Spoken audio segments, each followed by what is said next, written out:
Our next speaker is Dr. Sara Ahmed. I'll just give a short introduction before Sara comes and gives her talk. Sara Ahmed is the founder of the Living Waters Museum, and her talk is Tangible Gains from a Virtual Effort. Sara has over 25 years of applied research experience on water, livelihoods, and social equity. Ms. Ahmed is adjunct professor at IISER Pune, and the Living Waters Museum is based at IISER Pune. She's been actively engaged in teaching and mentoring young development professionals in India, managing large and complex regional research portfolios on water, food security, climate change in Asia, and advising a range of development organizations and water networks globally.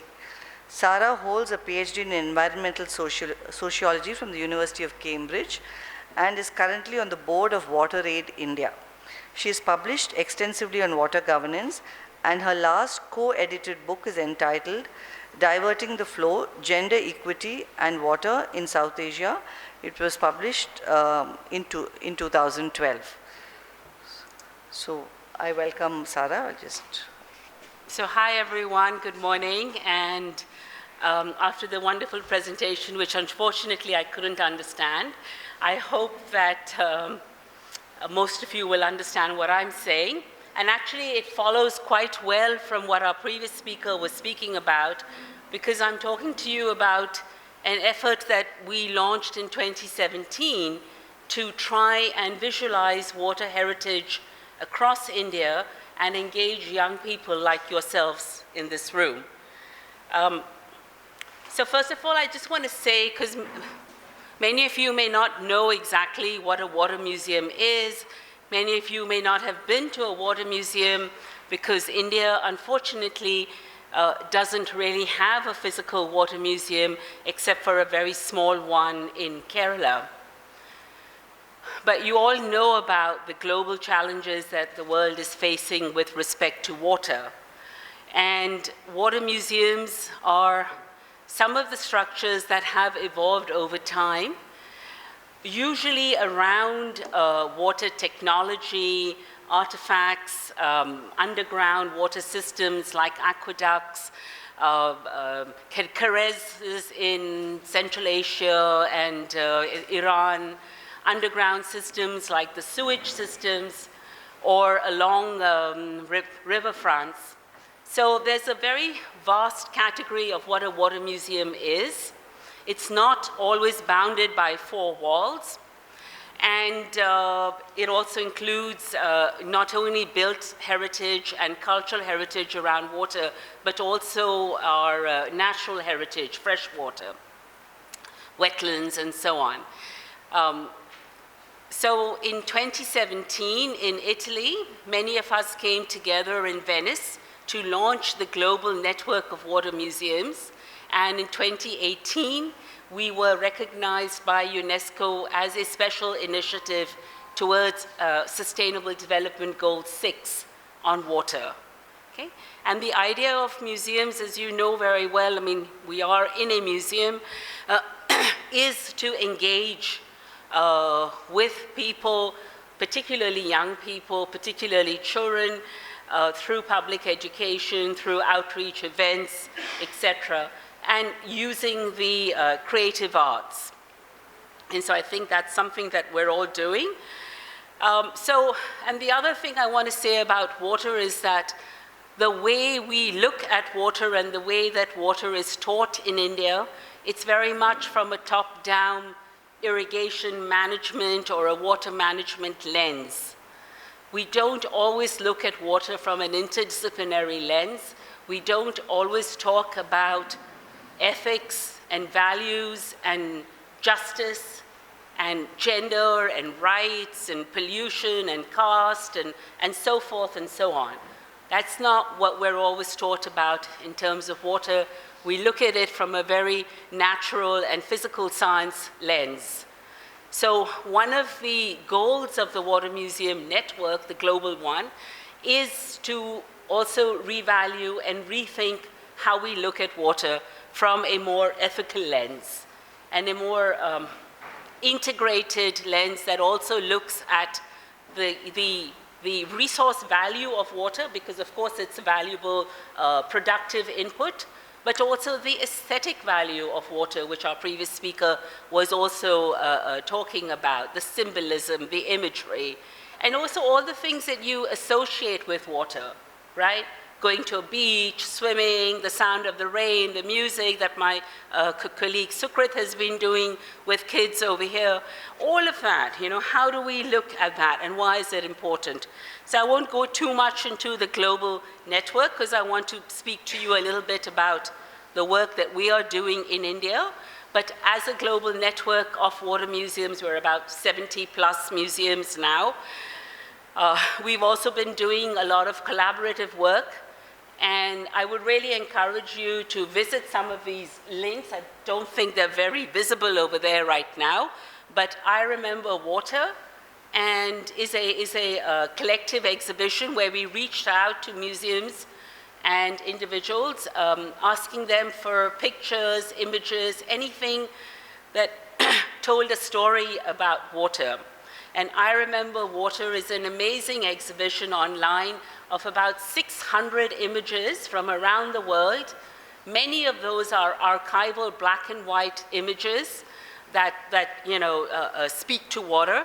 But many of them are also images that talk to us about what people are doing around the world to conserve water. And the water we want is a contest for young people. In fact, the Dakshina Chitra took part in that contest, I think, 2 years ago with Vikram, who's also here in the audience. And it's a call that invites children from the age group of 6 to 18 years to share their thoughts about the water they want. Because for us and for many of the movements around climate justice or water justice, our children are important as the future water keepers. So I won't go into all of those things now. You can ask me about them later.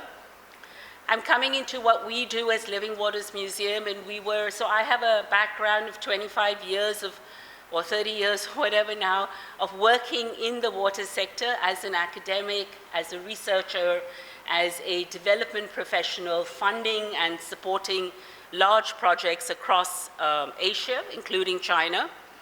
And I left all of that because I wanted to look at how we could bring different threads together and how we could have a more creative and imaginative and innovative way of looking at water. And that was the reason why in 2017 I launched this whole creation of a digital archive visualizing and documenting stories of water so that we could start to create a repository. It's not a physical museum, but it's a repository, and which can be there as a source for young people, for researchers, and so on.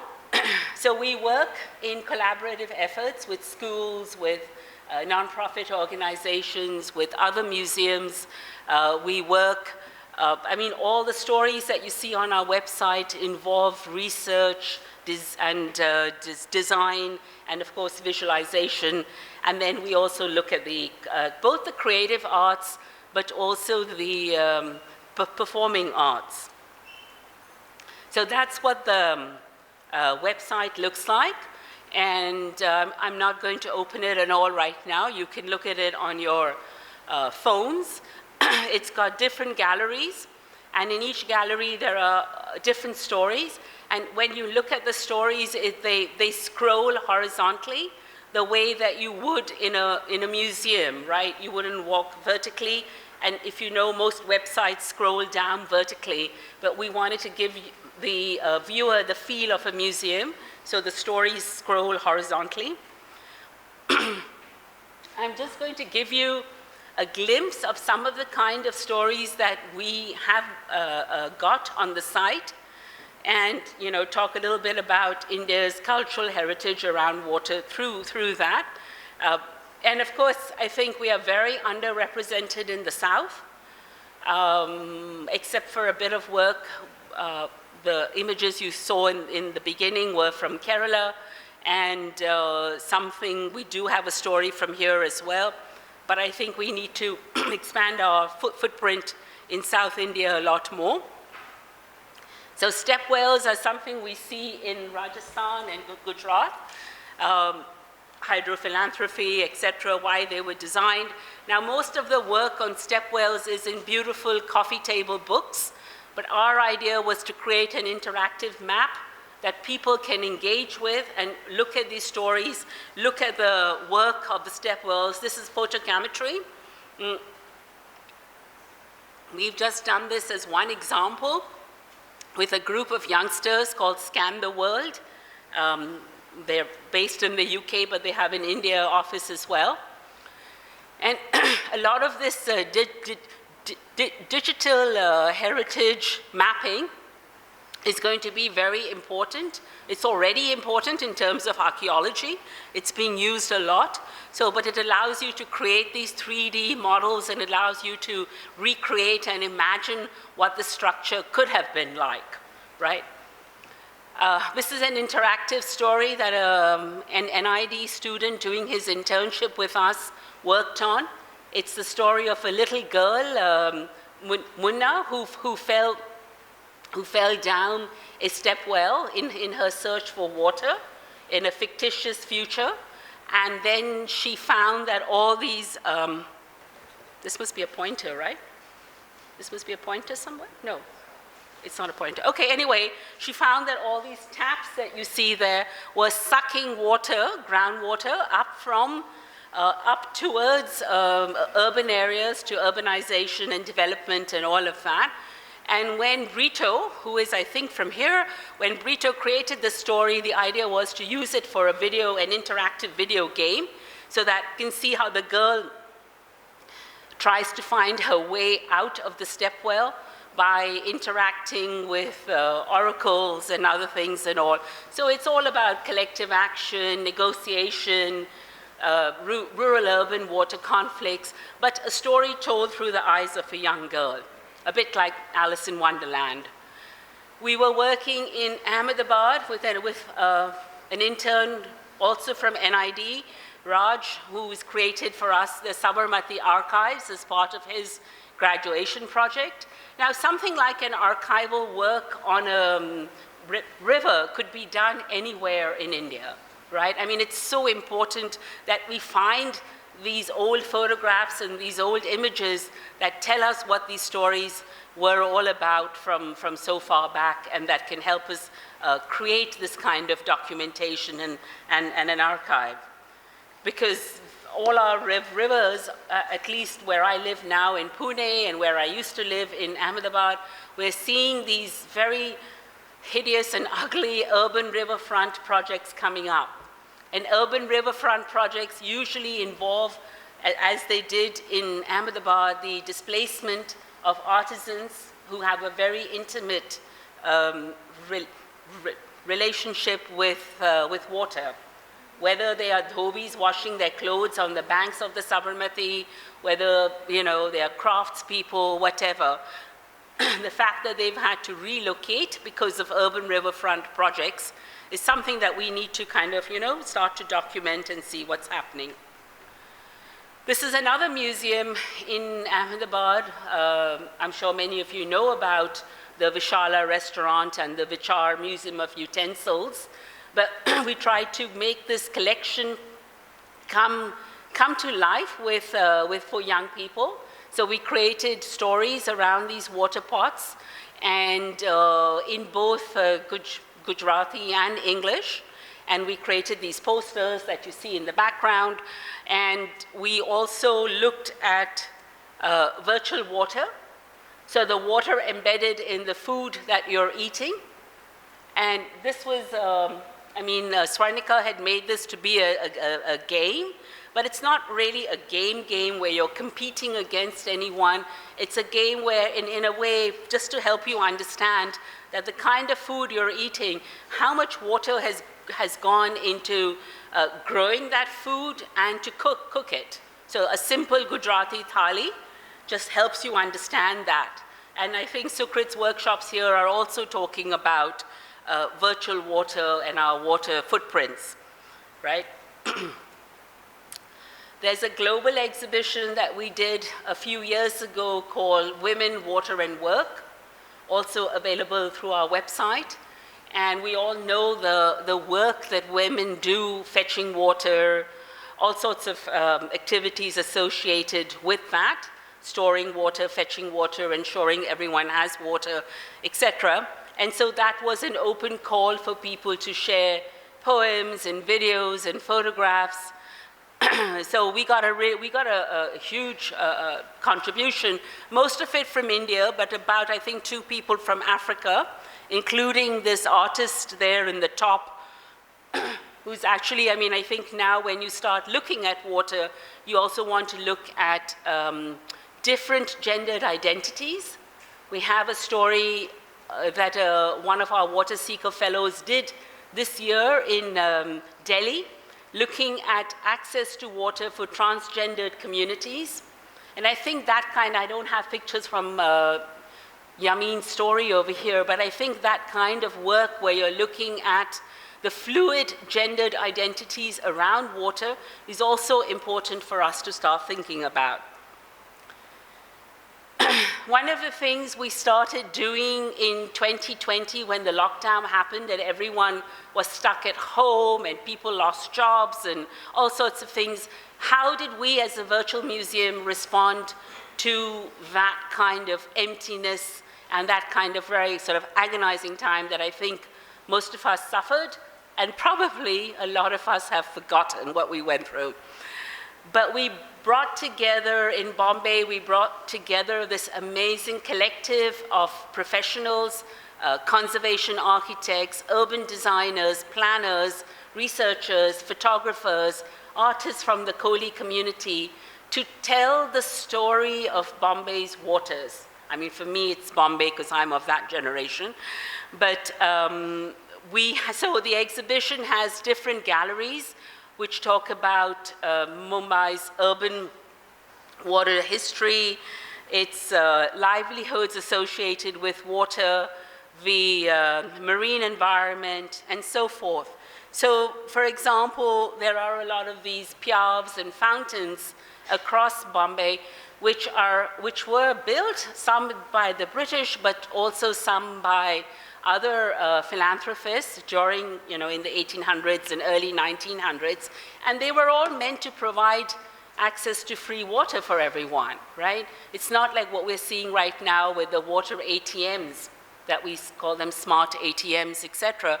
But water in India has always been the thing that you give a guest when they come home, a glass of water. So we've always associated water with that, with, of course, there's always conflict over access, and I'll talk a bit about that in a minute. But Rahul Chembukar worked on a story around these pyavs and did a little video walk for us.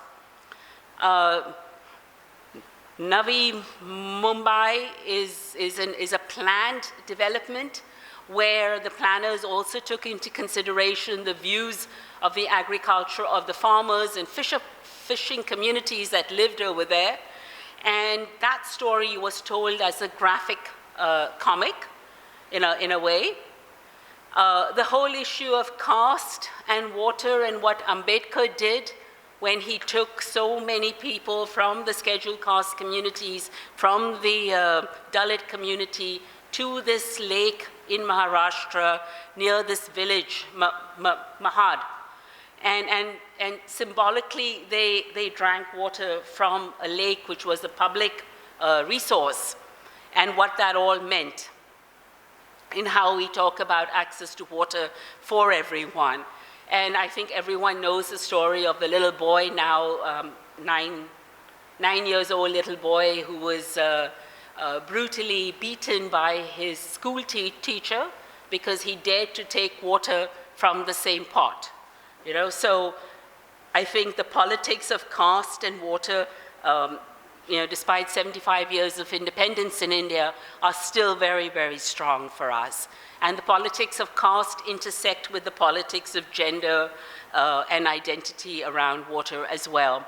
So that's the story we told. We also worked with a group in Bombay called the Pani Hak Samiti, the Right to Water. And that's, I mean, I don't have a slide on that, but that's also an amazing story about how migrant communities in Bombay, in the low informal settlements, and the issues that they have in accessing water, and the battle that the Pani Haq Samiti won to get their right to water recognized. When we think of the marine life, we don't know much about the creatures that live below our feet. So this was a 3D interactive diagram made by a group of young people from the Coastal Conservation Foundation. And each of these dots, if you click on them, you'll have a little pop-up box that talks about the creature that's there. You know, and in these three zones, the shoreline and the intertidal zone, and I'm forgetting the name of the third zone, but anyway. And so this was an amazing piece of work that they did. And because we were also living through a pandemic, we wanted to look at the public health history of Bombay. And we had another professor, Ajay, work on an interactive GIS map that showed how COVID hotspots intersected with places where access to water was a struggle, right? So that's a GIS map that shows you how, and I mean, it's something we all know, right? That of course, where people are poor, where there's no water, that's also going to be where you'll have your COVID hotspots. It's a very obvious thing, but he mapped it out for us with data from the municipal corporation, etc. And we also then looked at Mumbai's public health history, and we intersected that history with these amazing scrolls made by the artist Basia Erland, who lives in New Mexico, is a very dear friend. And each of these scrolls that we've used from her work, each of these scrolls are images of different waterborne infections, whether it's cholera or amoeba or typhoid or whatever. These are silk scrolls of waterborne infections. And I must say they all used to sell for very high prices in the US. This year we launched our smaller exhibition on Pune's water stories, because that's where we're based now with ISA. And this is a smaller version of Confluence. Obviously Pune is not at the scale of what Bombay is, but still very interesting. And because we're at ISA, we're able to use this work in the development of this other project that my colleague Chavi Mathur has a grant called Transforming Education for Sustainable Futures. So very, very close interaction with content prepared for a museum and the development of pedagogies around water and water classrooms for middle schools. So right now we're testing this in Pune, but eventually the idea would be that it would be something that we would like translated and able to adapt and contextualize to other parts of India. As I say this, I also want to tell you that I'm part of a committee established by the Jal Shakti Ministry in India to develop a virtual museum on water for children, which will again be linked very much to the curriculum, the NCERT or the CBSE, and the new education policy. But what we are trying to do in our work on water is to look at issues that would get perhaps neglected in mainstream work on water. The issues that I talked about earlier, equity and caste and gender, and how important it is to understand those if we are to build a more sustainable water future. This is a beautiful exhibition that is evolving with the Mehranga Museum in Jodhpur. Sorry, I've got a bit of an allergic throat right now. So again, looking at water from the Maharajas and the systems that they built to what is happening in old Jodhpur, in the old city. And the artwork that you see on the poster on the top and the bottom has been drawn from miniature miniature archives miniature art in the archives of the museum. So the Mehranga Trust is an amazing place. The Mehranga Fort is an amazing place. So is their museum. I'm sure some of you have been there. Unfortunately, their director died earlier this year in a tragic accident, and that has affected some of our work and the progress we've been able to make. But I assure you that when this exhibition comes out, it's going to be visually stunning. So you can only see some of the illustrations that people who've taken part in the exhibition have done, but the idea is that these will all be animated, so you'll see how the Persian wheel works and how water is flowing down. Then I'm going to talk a little bit about our work in Calcutta, but Sukrit is there. He's leading that chapter, and I'm sure he can share more.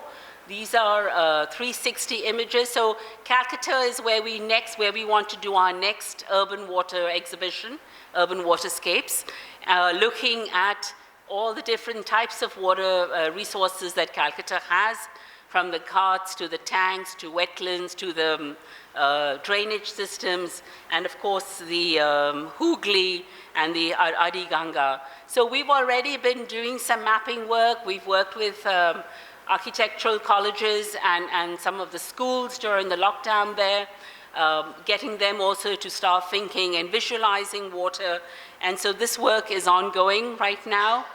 We have another little project in Calcutta with the US consulate, funding from them, to develop a climate wall, both a virtual climate wall that will have sayings from children from Calcutta, but also we've had children from Dhaka participate in the launch of this project in a Zoom meeting. I think that was one of the big advantages of Zoom for all of us, that we could make these opportunities, cross-border opportunities, really, really work for us.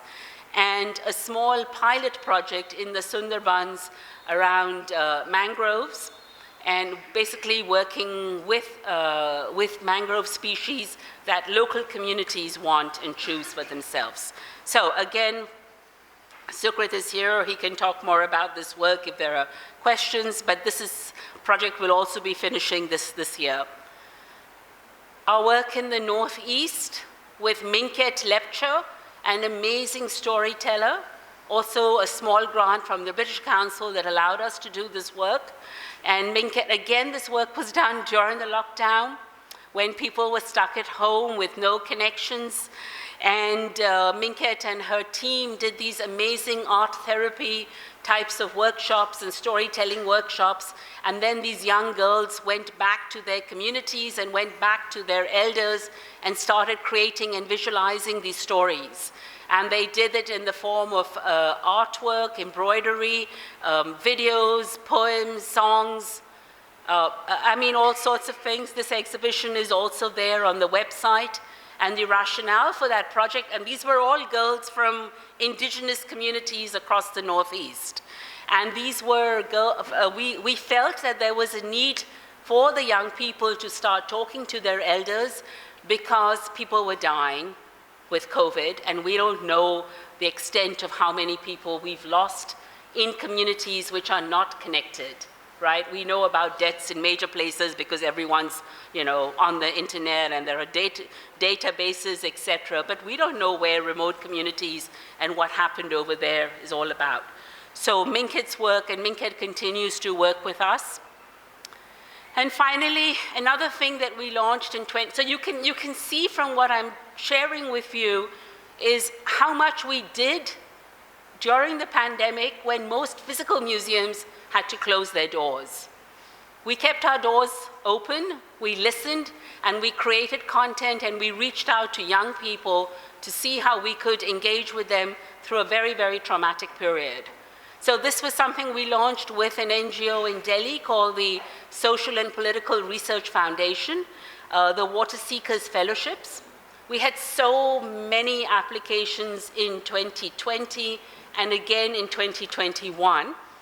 And this is Burgess is a young Zoroastrian priest. Again, another topic to look at, how water and faith intersect. and he told the story of the sacred wells in Bombay. And I think because Burgess already had a lot of work done, he could create this very amazing story for us. And then this is one of the stories we got last year from this girl, Saranya, who's currently now working in England. But this is on the Kulams in your state, in Tamil Nadu.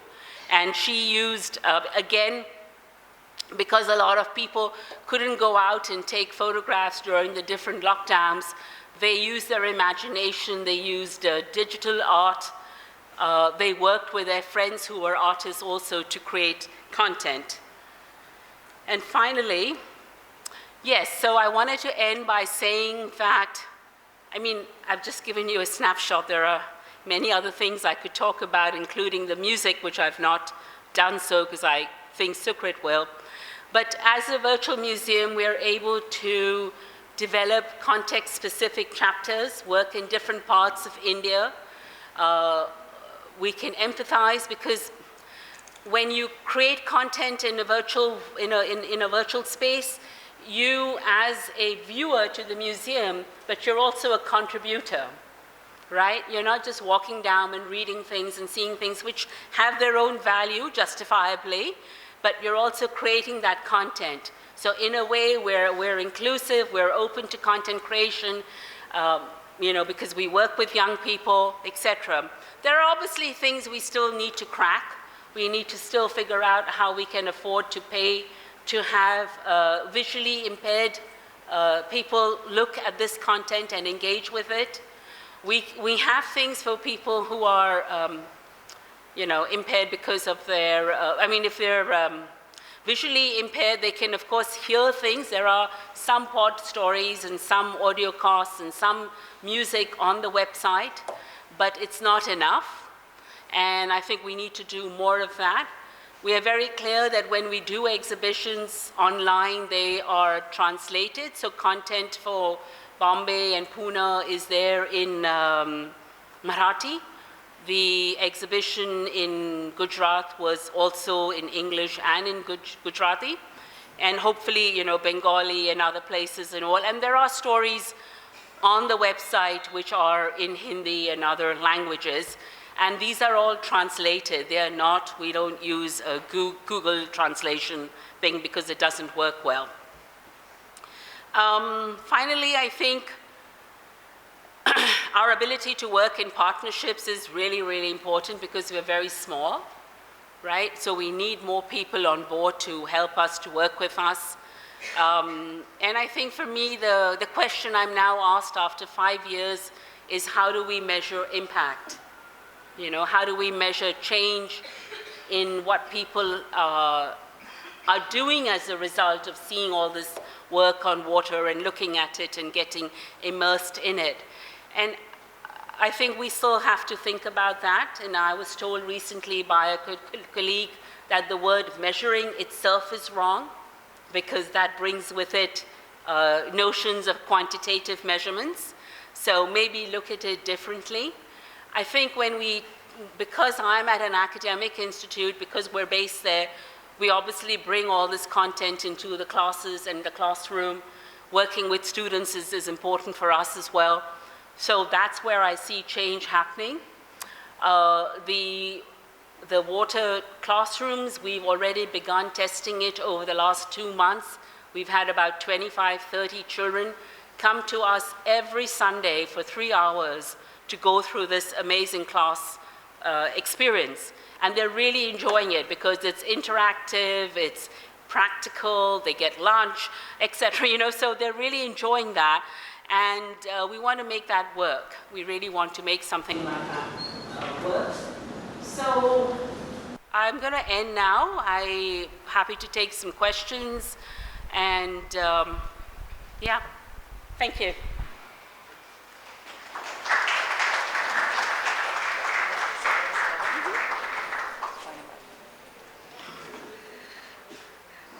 Thank you, Sara, for absolutely presenting us this rich tapestry of what is possible to do in a virtual museum and fabulous real-time impact of creating this, sort of web of stories around it. and also for a very immersive experience that comes at the, at sort of the cutting edge of history, technology, gender, society, artists. I mean, it really sort of making it nuanced and complex and rich. So thank you very much for that talk. Myself Mirtula, and I am coming from Anna University, Center for Water Resources. I have a question for sir. Sir, இப்போ வந்து விவசாயம் சைடில் பார்த்தீங்கன்னா கடைமடைன்னு சொல்லுவோம், அங்கே இருக்க மக்களுக்கு வந்து தண்ணி வந்து முக்கால்வாசி இப்போ கிடைக்கிறது இல்லை. அதுதான் அவங்களோட மெயின் இஷ்யூ. அதை தான் நாங்கள் டெய்லி டே டு டே லைஃப்பில் நாங்கள் தான் படிக்கிறோம் கிளாஸில். ஸோ இந்த மாதிரி இஷ்யூஸ்க்கு வந்து தமிழ் இலக்கியங்கள் ஏதாவது சொல்யூஷன் கிடைக்குமா எங்களுக்கு? நிச்சயமாக தமிழ் இலக்கியங்கள்லையும் இருக்குது, கல்வெட்டுகளில் இருக்குது. இப்போ நான் வந்து அதில் நான் இப்போ ஃபைனல் இயர் போகிறேன்னா நான் ப்ராஜெக்ட் பண்ணணுன்னா அது வந்து சொல்கிறேன், உங்களுக்கு பதில் சொல்கிறேன். மிகச்சரியாக நிறைய செஞ்சுருக்கிறாங்க. குலோத்தங்க பீரியடில் ஒரு ஏரி ரிஷியூர்னு இருக்குது மன்னார்குடியில். அந்த ஏரியிலேருந்து ஒரு பாதையை ஏற்படுத்துகிறாங்க. ஒரு கோயில் கட்டணும், இடம் வேணுங்கிறதுக்காக என்ன பண்ணுறாங்க, அதுக்கு சமமான நிலத்தை வேறொரு நிலத்திலேருந்து அரசே வாங்கி கொடுத்து அந்த பகுதி சேர்க்குறாங்க. ஒன்று, நீங்கள் கிட்ட அந்த கடைமடைங்கிறது திரு எறும்பியூர்னு பேர், திருவரம்பூருக்கு பேர் எறும்பீஸ்வரர்னு பேர், எறும்பியூர்னு பேர். அங்கே கடைமடையில் இது மாதிரி ஒரு சிக்கல் வரும்போது ராஜராஜன் காலத்தில் அதை மிக தெளிவாக சொல்கிறான். தண்ணி இருக்கும்போது முழுமையாக பயன்படுத்திக்கலாம். ஒரு 50 ஏக்கர் மேட்டே வச்சுருப்பான். 50 ஏக்கர் வச்சுட்டான்னா கடைசியில் 5 ஏக்கர் தான் வச்சுருப்பான், அவனுக்கு தண்ணி போகாது. அப்போ என்ன சொல்கிறான், பங்கு விழுக்காட்டு அளவு நீர் பாய்ச்சணுங்கிறத சட்டமாகவே போட்டிருக்கிறான். உனக்கு எவ்வளோ பெர்சன்டேஜ் 50 ஏக்கருக்கு வச்சுக்க, அதை வச்சுக்க. 5 ஏக்கருக்கு வந்து 4 ஏக்கருக்கு தான் தண்ணி வேணும்னு அப்படின்னா இவனுக்கு 4 ஏக்கர் தான் தண்ணி. அப்போ கடைசி வரைக்கும் தண்ணி போகணுங்கிறதுக்கு மிக தெளிவாக ராஜராஜன் காலத்தில் இருக்குது. ஈச் அண்ட் எவ்ரி திங் கல்வெட்டுகளில் வந்து ஒரு வாழைப்பழம் என்ன விலைங்கிறதுலேருந்து ஒரு சிலைக்கு கொடுத்துருக்கலேருந்து அத்தனையும் பதிவு பண்ணியிருக்கிறாங்க. இலக்கியம் கல்வெட்டுகளில் நமக்கு சொல்யூஷன்ஸ் நிறைய இருக்குது, தீர்வுகள் நிறையா இருக்குது. விவசாயத்துக்கு அன்றைக்கி வந்து கால்நடைகளும் விவசாயம் தான் முக்கியத்துவம். அப்போ இது ரெண்டும் வேணும். இப்போ நீர்ப்பிழை பிரிந்தால் ஊர் பிழைத்தற்று கடுஞ்சினங்கொள்வான் மன்னன் சொல்லி பாண்டியர்கள் வீட்டில் இருக்குது. நீர்ப்பிழை செஞ்சான் அப்படின்னா மண்ணுக்கு வந்து மிக கடுமையாக கோபம் வருமா. அது மாதிரி எங்கே நீர் சேர்க்கணும் அப்படிங்கிறப்ப இடியுடை பெருமலை எய்தாயாக அப்படின்னு ஒரு இது வருது. அது மழை பிணித்து ஆண்ட மன்னவன் சிலம்பில் மழை தண்ணி வந்தது அப்படின்னா அது யார் கட்டி ஆள்றானோ அவன் தான் சிறந்த மன்னவன். அவனுடைய தலைமுறையை தான் பாராட்டுவாங்க, போட்டுருவாங்க. அதை அவன் செய்யலை அப்படின்னாலே அவன் வந்து குற்றத்துக்கு இழுக்கானவன் அப்படிங்கிறது வழக்கில் இருக்குது, இலக்கியம் இருக்குது, கல்வெட்டு இருக்குது. தீர்வு நிறையா இருக்குது நம்மள்கிட்ட. For Thailand people. Thailand people? Yeah. What's Thailand people? There is issue for the getting water. Right at the end, at the tail end. No, I was wondering the link between inscriptions and that. I don't think this mic is working. But I'll just. It's working. Is it working? Yeah. Okay. Okay. So no, but the inscriptions that some of us have found on the step wells are very interesting because they talk about different periods of history in India. The Persians and the Mughals and all of that. So some of that kind of work is there on the step wells. Yeah, I haven't seen inscriptions anywhere else, but I'm sure in South India you would have more examples of that, from your empires and kingdoms over here. So they do talk about the past, but I'm not sure what they tell us about or how they could be used to address the future. Ma'am, are you linking this? Wait, shall we just wait and see if there are any other questions? Okay. Yeah, one moment. Otherwise you can talk to us on the break. தமிழர் இலக்கியம் அப்படின்னு சொல்லிட்டு வெறும் சோழர் மட்டும் cover பண்ண மாதிரி இருந்துச்சு. மற்றவங்கள்ட்ட நீர் மேலாண்மை இல்லையா, இல்லை அதுக்கான சான்றுகள் இல்லையா? இல்லை, நிறையா இருக்குது. பாண்டியர்கள்ட்ட நிறையா இருக்குது. ஓகே, சேரர்கள்ட்ட இல்லை, ஒருவேளை நேரமின்மையினால நீங்கள் வெறும் சோழர் மட்டும். நேரமின்மை காரணம் எனக்கு மேடம் கொடுத்த தலைப்பு வந்து சோழர்கள் பற்றி பேசுங்க அப்படின்னாங்க. ஓ, அப்போ இது தமிழர் நீர் மேலாண்மை கிடையாது இன்னைக்கு டாபிக். தமிழர் நீர் மேலாண்மைங்கிறது நிறையா பேசலாம். ஓகே, இன்னைக்கு இப்போ சோழர் நீர் மேலாண்மை அப்படியா? ஆமாம், இலக்கியத்துலேருந்து கொஞ்சம் எடுத்துக்கிட்டு பேசுவோம் தான், நேரம் குறையும். ரெண்டாவது அவங்க வந்து சோழர்கள் பற்றி சொல்லுறதுனால ஓகே, அதை 3 பிரிச்சுட்டேன், இயர்லி, மிடில், லேட்டர். நன்றி. நான் இடைவெளியில் மற்ற விஷயங்களை பேசுகிறேன். தேங்க்யூ. கண்டிப்பாக. இல்லை, தமிழ்நாட்டில் வந்து இப்போ நீங்கள் வாட்டர் மியூசியம் அமைக்க. Yeah, if you introduce yourself and then you can ask in English. I am Jaykumar, journalist from Vigadan Group. தமிழ்நாட்டில் வாட்டர் மியூசியம் அமைக்கணும்னு சொல்கிறீங்க. தமிழ்நாட்டில் நீங்கள் அப்படி வாட்டர் மியூசியம் அமைக்கக்கூடிய பகுதி ஏதாவது சொல்ல முடியும்?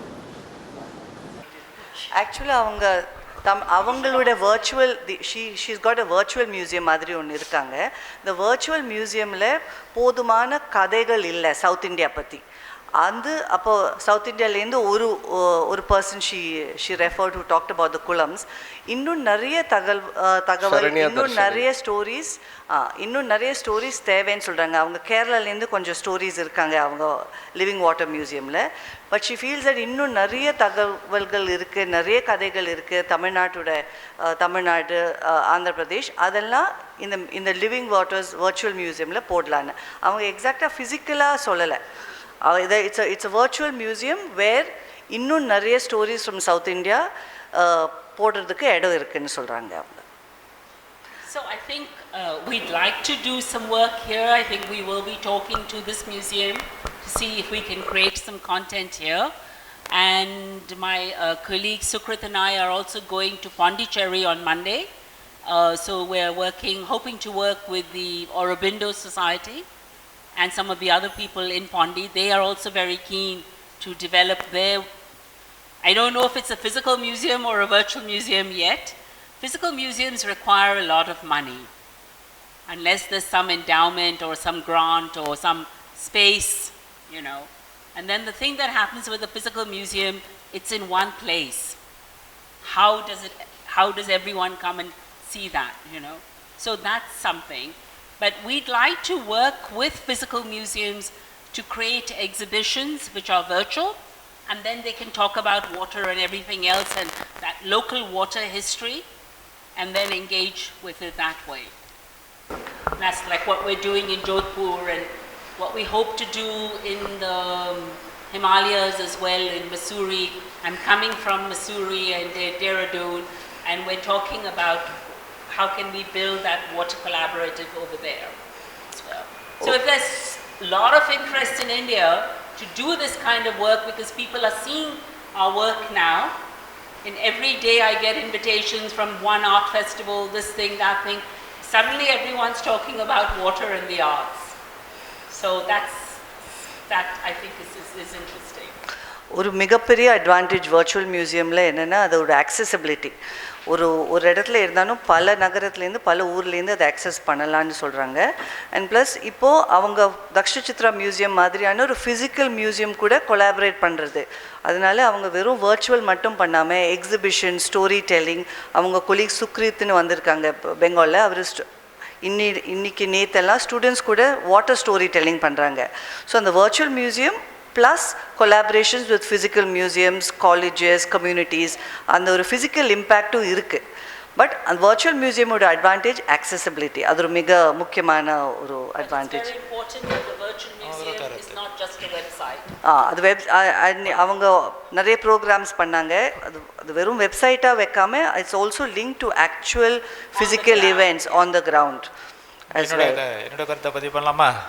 விகடனில் நிறைய சென்ற மாதம் கூட அவங்க வந்திருக்கு என்னுடைய செய்தி. வாட்டர் மேனேஜ்மெண்ட்டு நிறையா போட்டிருக்கிறீங்க ஒரு 10 ஆண்டுகளாக. அவங்க அம்மா சொல்கிற மாதிரி நம்ம புதுக்கோட்டை மாவட்டத்தில் நிறைய குளம்னு சொல்லுவோம், ஏரிகள் நிறைய இருக்குது. அதை ஃபிசிக்கலாகவே பண்ணலாம். புதிய தலைமுறையில் ஒரு மாலன் ஒன்று ஆரம்பிக்கும்போது ஒரு குளங்களெல்லாம் மேம்படுத்துறதுக்குன்னு ஒரு அமைப்பு ஏற்படுத்தினாங்க. அதை தஞ்சையில் ஒரு 2-3 கிளங்களை மீட்டெடுத்துருக்குறோம். அந்த அமைப்போடு சேர்ந்து மீட்டெடுத்துருக்குறோம். அதனால் ஃபிசிக்கலாக அவங்க கொஞ்சம் தமிழ்நாடு பக்கம் நமக்கு என்ன பிரச்சனைனா நீர் மேலாண்மையை சரியாக செய்கிறதுக்கு ஃபண்டிங் பிரச்சனை தான். அது இருந்ததுன்னா எல்லா கிராமங்கள்லையுமே பண்ணலாம். அப்போ முன்னாடி உள்ளூரில் பண்ணிகிட்டு இருந்தாங்க, அவங்களே பண்ணாங்க. அப்போ அரசு பொதுப்பணித்துறையில் பண்ணுறதுனால ஒரு சிக்கல் இருக்குது. இருந்ததுன்னா புதுக்கோட்டை பகுதியில் உள்ளதை பாதுகாத்தாலே மிகப்பெரிய நிறைய இருக்குது. அவங்க அதில் கொஞ்சம் கவனம் செலுத்தினாங்கன்னா, உங்கள் அமைப்பு சேர்ந்து செஞ்சிங்கன்னா நான் என்னுடைய உதவி ஃபிசிக்கலாக என்னவோ பண்ணித்தருவேன். Dr. Manimaran has spoken about the opportunity in the Pudukkottai district because it has a rich history and lot of opportunities for creating both physical museum as well as lot of visual storytelling possibilities.